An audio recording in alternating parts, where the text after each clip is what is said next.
ශුද්ධෝයහන් හයවැනි පරිච්ඡේදයේ පළවෙනි පදයේ සිට 5000කට කන්න දීම.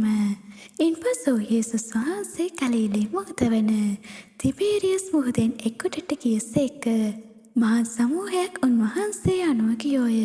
මක්නිසාද රෝගීන් කෙරෙහි උන්වහන්සේ විසින් දැක්වූ රෝග ලකුණු ඔහු දුටුවෝය. යේසුස් වහන්සේ කන්දට නැගී තමන් ගෝලයන් සමග එහි වැටහුණුසේක. යුදෙවරුන්ගේ මංගල්‍ය වූ පාස්කව ළංව තිබුණේය. යේසුස් වහන්සේ ඇස්සසවා තමන් ළඟට මහත් සමූහයක් එනවා බව දැක.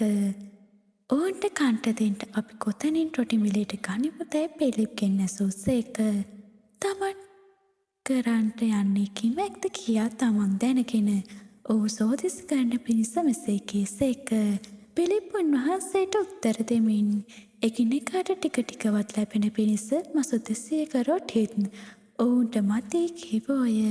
උන්වහන්සේගේ කොහොලයන්ගේ එක්කෙනෙක් වූ සීමෝන් පේත්‍රස්ගේ සහෝදරය ඇන්ඩ්‍රූ උන්වහන්සේට කතා කොට යව රොටි 5ක්ද කුඩා මසුන් 3දෙනෙක්ද ඇති ළමයෙක් මෙහි සිටී.